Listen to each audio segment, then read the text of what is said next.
Good morning आप सभी को।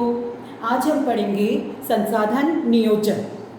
संसाधन नियोजन पढ़ने के पहले मैं आपको बताऊं, हमने पिछले वीडियो में देखा था सतत पोषणीय विकास। सतत पोषणीय विकास में एक असाइनमेंट आप लोगों को मैं दे रही हूँ, रियो डी जेनेरो सम्मेलन और एजेंडा 21।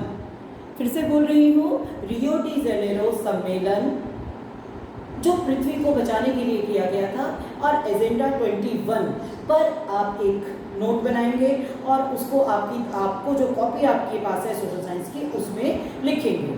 तो सतत पोषणीय विकास के बाद आपका है ये संसाधन नियोजन।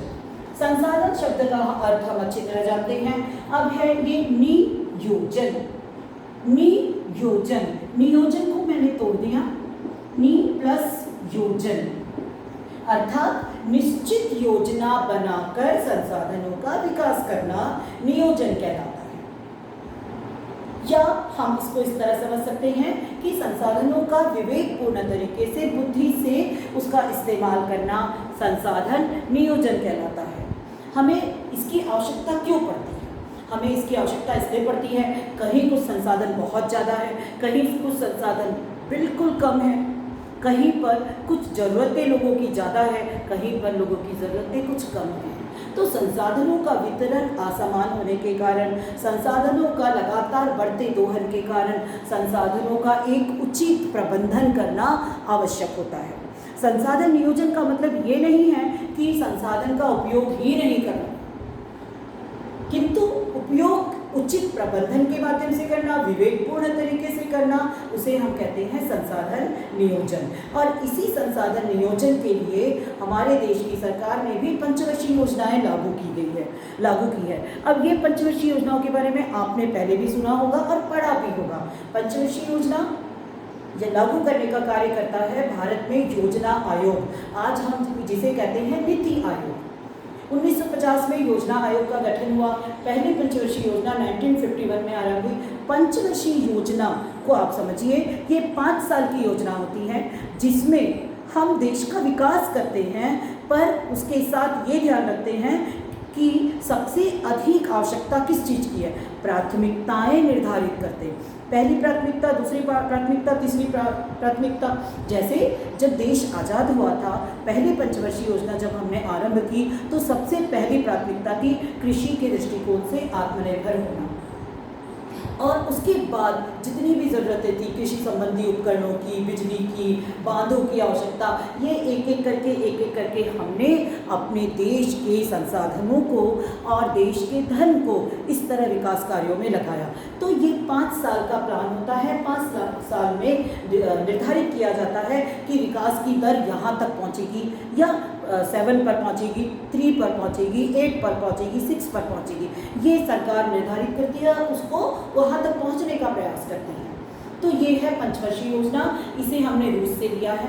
नेहरू जी रूस से की शासन व्यवस्था से बहुत प्रभावित थे, तो उन्होंने ये पंचवर्षीय योजना को वैसे का वैसा ही हमारे देश में आत्मसात कर लिया, उसको उठाकर हमारे देश में लागू किया। तो अब लगभग 12 पंचवर्षीय योजनाएं पूर्ण हो चुकी हैं, 13वीं पंचवर्षीय योजना जारी है देश में। तो नियोजन के वैसे 3 स्तर होते हैं। नियोजन अपने आप में एक जटिल प्रक्रिया है, कोई बहुत आसान काम नहीं है। तो नियोजन के 3 स्तर होते हैं। सबसे पहला स्तर नियोजन के स्तर। सबसे पहला स्तर क्षेत्र का सर्वेक्षण करना, पता लगाना कि कहाँ पर खनिज है, कहाँ पर कौन सा संसाधन है, और फिर उसका मानचित्र तैयार करना। सर्वेक्षण करने के पश्चात मानचित्र तैयार करना, मानचित्र तैयार करने के बाद उसकी गुणवत्ता का पता लगाना, गुणवत्ता के पहले मात्रा का पता लगाना कि कितनी मात्रा में मौजूद है, कितनी गुणवत्ता में मौजूद है। ये पहले स्तर पर, पहले चरण में, संसाधन नियोजन के पहले चरण में ये कार्य किया जाता है। और ये मात्रा और गुणवत्ता का पता क्यों लगाया जाता है? ताकि उसमें यदि हम धन लगा रहे हैं, उसमें यदि हम धन लगा रहे हैं तो वो व्यर्थ ना जाए। मान लो सरकार ने बहुत बड़ा प्रोजेक्ट किसी खनिज संसाधन के उपयोग के लिए, खनन के लिए लगा दिया, पर पता चल रहा है कि कुछ समय के पश्चात वो खनिज खत्म हो गया वहाँ, तो वो जो करोड़ों का, अरबों खरबों का जो प्रोजेक्ट लगाया गया, वहाँ पर धन लगाया गया, वो व्यर्थ हो जाता है। इसीलिए ये सर्वेक्षण होता है। सर्वेक्षण के पश्चात मात्रा और गुणवत्ता का पता लगाया जाता है। ये पहला चरण। अब दूसरा चरण, दूसरी प्रक्रिया, जब हम संसाधन का विकास करते हैं तो एक ढांचा तैयार किया जाता है, संरचनात्मक ढांचा। अब ये संरचनात्मक ढांचा तैयार करना कैसे किया जाता है? तो संरचनात्मक ढांचा तैयार किया जाता है प्रौद्योगिकी के उपयोग से, संरचनात्मक ढांचा तैयार किया जाता है पूंजी के उपयोग से, साधनों के उपयोग से, और विकास के लिए एक माहौल, एक परिस्थिति निर्माण की जाती है। जैसे शिक्षा के विकास के लिए सरकार क्या कर रही है? विभिन्न स्तर पर विद्यालयों की स्थापना की है उसने, प्राथमिक विद्यालय, माध्यमिक विद्यालय, उच्च स्तरीय विद्यालय, उच्चतर माध्यमिक विद्यालय, कॉलेज, यूनिवर्सिटीज़, ये सब व्यवस्था, स्कूल बिल्डिंग, ये टेबल कुर्सियाँ, ब्लैक बोर्ड, कॉपी किताबें या नवोदय विद्यालय समिति की योजना, ये सब भी संरचनात्मक ढांचा के अंतर्गत आता है।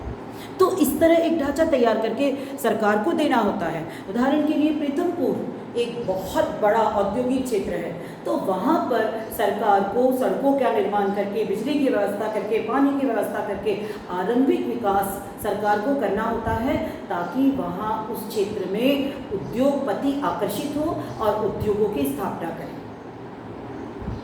तो ये एक ढांचा तैयार करके, एक माहौल, एक परिस्थितियाँ तैयार करके देने का काम आरंभ में सरकार का होता है। फिर अपने लिए हम माहौल फिर खुद पैदा कर लेते हैं। तो ये इसका दूसरा स्तर है, संरचनात्मक ढांचा तैयार करना। उसके लिए प्रौद्योगिकी की, कौशल की, पूंजी की आवश्यकता होती है। तीसरा स्तर है संसाधन विकास और राष्ट्रीय विकास के बीच में तालमेल।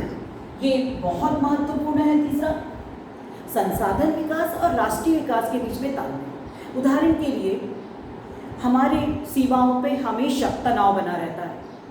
अब सरकार देश के विकास के लिए धन खर्च करती है, पर चूंकि सीमा पर तनाव बना हुआ है तो हमारे देश का एक बहुत बड़ा हिस्सा हम सीमा पर खर्च करते हैं। सीमा पर संसाधनों को जुटाने के लिए खर्च करते हैं, सेना पर खर्च करते हैं, ताकि हमारी सीमाएं सुरक्षित रहें। पर यदि हम 100% राष्ट्रीय संपदा का, राष्ट्रीय संसाधन का, राष्ट्रीय पूंजी का सेना पर या सीमाओं पर उसे खर्च कर देंगे तो अन्य विकास क्या होगा? प्रभावित होगा। इसीलिए किसी एक खनिज का ही दोहन, केवल लोहे का ही खनन करते जाएं और तांबे को ना निकालें, या हम सीमेंट उद्योग पर ना ध्यान दें, या हम अन्य विकासात्मक योजनाओं पर ना ध्यान दें, तो ऐसा अगर करते हैं तो विकास सही तरीके से नहीं हो पाता। इसीलिए प्रत्येक खनिज, प्रत्येक स्थान पर पर्याप्त रूप से ध्यान दिया जाता है कि कितनी मात्रा में संसाधन का विकास किया जाए, ताकि राष्ट्रीय विकास के साथ उसका तालमेल, समन्वय बिठाया जा सके। तो ये है आपका संसाधन विकास का तीसरा स्तर। इसका मैं उदाहरण इस तरह भी दे सकती हूँ। उदाहरण के लिए भारत में संसाधन बड़े पैमाने पर उपलब्ध है, पर हम सही तरीके से नियोजन नहीं कर पाने के कारण हमारी आर्थिक विकास की दर धीमी है।